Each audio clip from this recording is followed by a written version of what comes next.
Hi friends, welcome to Thangam world Kumari மாவட்டம். இன்றைக்கி நேர் பீஸ் துணி வந்து நம்ம சாரீ கிளாத்தில் கொஞ்சம் கட் பண்ணி எடுத்துருக்குறோம். இந்த கட் பண்ணி எடுத்துருக்கிற துணியை ஒரு சிங்கிள் மடக்கி நம்ம அந்த ப்ளவுஸோட கழுத்துக்கு பைப்பிங் வச்சு தைக்க போகிறோம். பாருங்கள், இது சாதாரண ஒரு ஃபுல் வாயில் ப்ளவுஸ் தான். லைனிங் எதுவுமே இந்த ப்ளவுஸுக்கு வைக்கலை. இந்த ப்ளவுஸுக்கு ஆனால் நம்ம சாரீலேருந்து நேர் பீஸ் கட் பண்ணி கொஞ்சம் எடுத்துருக்கோம். அதில் பைப்பிங் வைக்க போகிறோம். சூப்பராக இருக்கும். இந்த லைட் கலர் ப்ளவுஸுக்கு டார்க் கலர் பைப்பிங் வைக்கும்போது பார்க்குறதுக்கு ரொம்ப நீட்டாக இருக்கும். பாருங்கள், இந்த பைப்பிங் எப்படி தைக்கணும் அப்படிங்கிறத பார்க்கலாம். நம்ம 1.5 இன்ச்சு சுற்றளவு எடுத்து ஒரு நேர் பீஸ் எடுத்திருக்கோம். அந்த நேர் பீஸை நம்ம கழுத்து நீளம் எவ்வளவோ அவ்வளோக்கு நம்ம கட் பண்ணி இந்த துணியை ஒரு சிங்கிள் மடக்கி தைச்சிக்கலாம். அடுத்தது அந்த துணியோட வெட்டு பகுதியில் இந்த ப்ளவுஸோட கழுத்துக்கு நம்ம அட்டாச் பண்ணி தைச்சிக்கலாம். பாருங்கள், ஃப்ரெண்டில் இந்த கழுத்து வளைவு பகுதி ஒரு 3 ஃப்ளீட்டு சிங்கிள் ஃப்ளீட் நம்ம வச்சு இந்த வளைவை கரெக்ட் பண்ணி எடுத்துக்கிடுவோம். பாருங்கள், எடுத்த பிறகு நம்ம நேராக தைச்சிட வேண்டியதான். சூப்பராக நம்ம இந்த பைப்பிங் தைச்சிட்ருக்குறோம். இப்போ நேர் பகுதி கழுத்தோட பின் பகுதி வருது. வந்த பிறகு இந்த நெக்குக்கு 2 டேனிங் வரும். அந்த டேன் பண்ணக்கூடிய இடம் வரவும் நம்ம எந்த பகுதி நமக்கு டேன் பண்ணணுமோ அந்த பக்கம் பார்த்து நம்ம திருப்பி எடுத்துக்கலாம் அந்த துணியை. இந்த கழுத்து நம்ம தைக்கும்போது அந்த ப்ளீட்ரு வைக்கிற இடத்துல சென்டரில் இந்த ஊசியை நம்ம குத்தி தான் திருப்பணும். பாருங்கள், குத்தி வச்சுட்டு இந்த ப்ளீட்ரு இருக்கிற இடத்துல நம்ம திருப்பி எடுக்கணும். எந்த இடத்துல நமக்கு திரும்பி வரணுமோ அந்த டிசைன், அந்த இடத்துல ஒரு ப்ளீட் வச்சு நம்ம அதை நேராக இருக்கிற இந்த துணியை திருப்பி அந்த பக்கம் மாற்றி எடுத்துக்கிடலாம். எடுக்கும்போது ஒரு ப்ளீட் வைக்கணும். அந்த ப்ளீட்டுக்கு மேலே இந்த ஊசியை ஸ்ட்ராப் பண்ணி டேன் பண்ணி எடுக்கணும். அப்படி எடுக்கும்போது அந்த டேனிங் நமக்கு அந்த முக்கு பகுதி கரெக்டாக நமக்கு கிடைக்கும். பாருங்கள், இப்போ 2 டேனிங்கும் அந்த ப்ளவுஸோட கழுத்து அந்த டிசைனோட நீட்டாக நம்ம அந்த டேன் பகுதியை திருப்பி எடுத்துருக்குறோம். அடுத்தது ஷோல்டர் பகுதிக்கு அடுத்தது முன்கழுத்துக்கு வந்திருக்குறோம். முன்கழுத்துலேயும் நம்ம ப்ளீட் வைக்கணும். ஏன்னா முன்கழுத்து கட் பண்ணியிருக்கிற மெயின் பீஸு ரவுண்ட் நெக் நம்ம கட் பண்ணியிருக்கிறோம். நம்மகிட்ட இருக்கிறது நேர் பீஸ் அப்படிங்கிறதுனால வளைஞ்சி கொடுக்கணும். அதுக்காக நம்ம கட் பண்ணிக்கிடலாம்.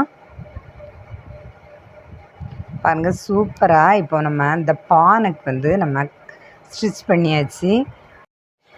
பாருங்கள், சூப்பரான ஒரு நெக் மாடல் நம்ம இப்போ ஜாயின் பண்ணி முடிச்சிருக்கிறோம் நேர் பீஸில்.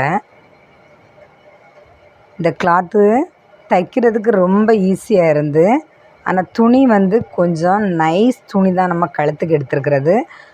ஆனால் தைக்கிறதுக்கு ரொம்ப ஈஸியாக நம்ம என்ன உருட்டு பைப்பிங் தைக்கணுமோ அதே மாதிரி நீட்டாக உருட்டு பைப்பிங் அழகாக இந்த பைப்பிங்க்கு இந்த நூல் எதுவுமே நம்ம யூஸ் பண்ணலை. ஹாய் ஃப்ரெண்ட்ஸ், இது வரைக்கும் நம்ம தங்கம் வேர்ல்டு சேனலை சப்ஸ்கிரைப் பண்ணாதவங்க மறக்காமல் சப்ஸ்கிரைப் பண்ணுங்கள், லைக் பண்ணுங்கள், ஷேர் பண்ணுங்கள், கமெண்ட்ஸ் பண்ணுங்கள்.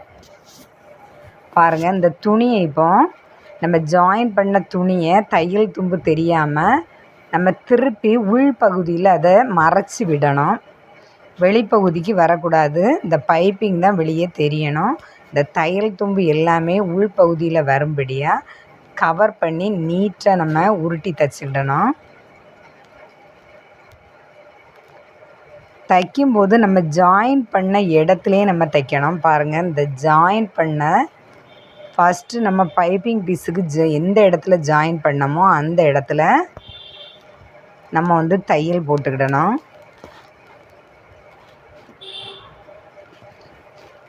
ஃபஸ்ட்டில் நம்ம எப்படி தைச்சோமோ அதே மாதிரி இந்த ப்ளீட் வரும்போது அந்த ப்ளீட் வைக்கிற இடத்துல நம்ம டேன் பண்ணி தான் எடுக்கணும்.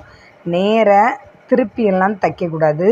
கழுத்து தைச்சிருக்கிற பீஸை கொஞ்சம் நீட்டி எடுத்தோம், அப்படியே வளைக்காமல் திருப்பி எடுக்காமல் நேராக தைக்கணும் அப்படின்னு எல்லாம் தைச்சிடக்கூடாது. அந்த நெக் டிசைனிங் சூப்பராக வராது. அந்த நெக்னால் 2 முக்கு அதில் இருக்கணும், டேன் பகுதி இருக்கணும். அப்போ தான் அது டேனிங் சூப்பராக இருக்கும், நம்ம போடும்போதும் அழகாக இருக்கும். பாருங்கள், முன்கழுத்து பகுதி வரும்போது இந்த ப்ளீட்டோட சேர்த்தே நம்ம திருப்பி எடுத்துடலாம். அந்த ப்ளீட் நமக்கு அந்த ரவுண்டு நெக்குக்கு ஏற்றவாறு அது கொஞ்சம் துணி வளைஞ்சி கொடுக்கும். அதுக்கு தான் நம்ம முன்கழுத்துக்கு கொஞ்சம் 2 ஃப்ளீட்டு சிங்கிள் ஃப்ளீட் நம்ம அதில் வச்சுருக்கிறது பாருங்கள். இப்போ பைப்பிங் நெக்கு நம்ம சூப்பராக நெக் வந்து தைச்சி முடித்தாச்சு. இந்த நெக் எப்படி இருக்குது அப்படிங்கிறத மறக்காமல் கமெண்ட்ஸில் சொல்லுங்கள். எங்கள் சேனலை சப்ஸ்கிரைப் பண்ணுங்கள். பாருங்கள், எல்லா ப்ளவுஸுமே தைச்சி முடித்த ப்ளவுஸில் தான் கையும் இந்த கழுத்தை வந்து நம்ம பைப்பிங் வைக்கணும். நம்ம கழுத்து ஃபஸ்ட்டில் இப்போ ஜாயின் பண்ணி முடித்தாச்சு. சூப்பரான கை அடுத்தது பைப்பிங் வச்சு தைக்க போகிறோம். ஃபஸ்ட்டில் நம்ம தைச்ச மாதிரி தான் கைக்கு தேவையான அளவு துணி நம்ம எடுத்துக்கிடலாம். ஹாய் ஃப்ரெண்ட்ஸ், இந்த துணி எந்த இதிலேருந்து நான் சாரீலேருந்து தான் கட் பண்ண துணி.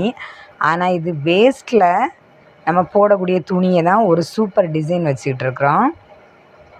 பாருங்கள், நேராக கையில் தையல் போட்டுக்கிடலாம். முன் கைக்குழி பின் கைக்குழி பார்த்து அந்த மெயின் பீஸ் துணிக்க மேல் பகுதியில் வச்சு நம்ம அந்த கை பைப்பிங் வைக்கிற துணியை ஜாயின் பண்ணியிருக்கிறோம். இந்த துணி நம்ம சாரி ஓரம் மடக்கும்போது அதில் வந்து நேர நூல் பிரித்து தான் சாரி ஓரம் மடக்கணும். அந்த நூல் பிரித்ததில் மீதி கழிவு துணி தான் அந்த துணி வந்து. அந்த துணியை தான் நம்ம இப்போ கட் பண்ணி தேவையான அளவுக்கு நம்ம பைப்பிங் வச்சிட்ருக்குறோம். அல்லாமல் மெயின் பீஸ் துணியிலேருந்து நம்ம எதுவுமே சாரீலேருந்து கட் பண்ணலை. இந்த ரஃப்பாக வேஸ்ட்டில் போகக்கூடிய துணியை தான் நம்ம எடுத்து இந்த பைப்பிங் டிசைன் வச்சிட்ருக்கோம். பாருங்கள், 2 கையுமே நம்ம இப்போ இந்த நேர் பீஸ் ஜாயின் பண்ணி முடித்தாச்சு. அடுத்தது இதில் பைப்பிங் வச்சுக்கிடலாம். சூப்பரான ஒரு உருட்டு கை பைப்பிங் நம்ம இப்போ வச்சுக்கிட்டு இருக்கிறோம். பாருங்கள், சூப்பர் டிசைனில் ஒரு பைப்பிங் நம்ம இப்போ வச்சுக்கிட்டு இருக்கிறோம்.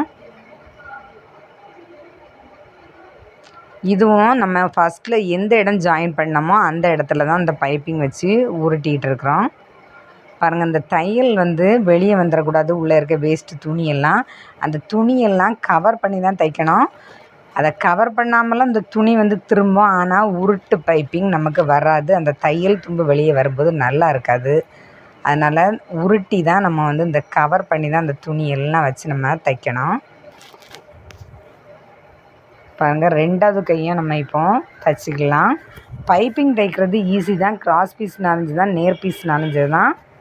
நான் வந்து ரொம்ப இன்ட்ரெஸ்ட்டாக பைப்பிங் தைப்பேன். எல்லா நெக்குமே நான் ரொம்ப இன்ட்ரெஸ்ட்டாக தான் தைப்பேன். மாடல் நெக்கு தைக்கிறது எனக்கு மொத்தத்தில் ரொம்ப நல்லா பிடிக்கும்.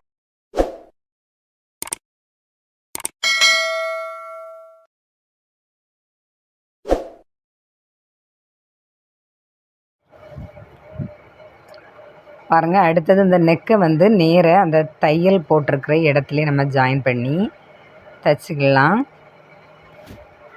எந்த துணியிலையுமே நம்ம 2 தையல் மாறி மாறி போடும்போது அந்த ஸ்டிச்சிங் தெரியும் போது நல்லா இருக்காது. எவ்வளவு தையல் வந்து நம்ம குறைச்சி போட முடியுமோ அந்த அளவுக்கு நம்ம கம்மி பண்ணியாக தான் தையல் போட்டுடணும். பாருங்கள், கைக்கும் சூப்பரான ஒரு பைப்பிங் நம்ம வச்சாச்சு. முன் கைக்குழி பின் கைக்குழி எல்லாமே கட் பண்ணியிருக்கிறதெல்லாம் கரெக்டாக பார்த்து தான் வைக்கணும். இந்த பைப்பிங் வைக்கும்போது பாருங்கள், கரெக்டாக முன் கைக்குழி பின் கைக்குழி எல்லாமே கரெக்டாக தான் நம்ம வச்சு தான் அந்த பைப்பிங் வந்து ஸ்டிச் பண்ணியிருக்கிறோம். சூப்பரான கை வந்து இப்போ இந்த ப்ளவுஸுக்கு நம்ம பைப்பிங் வச்சு ரெடி பண்ணியாச்சு. நெக் மாடல் ரெடி பண்ணியாச்சு. நீங்களும் இதே மாதிரி ஸ்டிச் பண்ணி பாருங்கள், ரொம்ப ஈஸியாக இருக்கும். ஸ்டிச் பண்ணிக்கிட்டு இந்த நெக் மாடல் யாருக்கெல்லாம் பிடிச்சிருக்கு அப்படிங்கிறத மறக்காமல் கமெண்ட்ஸில் சொல்லுங்கள். எங்கள் சேனலை மறக்காமல் சப்ஸ்கிரைப் பண்ணுங்கள். நீங்களும் இதே மாதிரி நெக் வந்து தைச்சி பாருங்கள், சூப்பராக இருக்கும். அனைவருக்கும் நன்றி.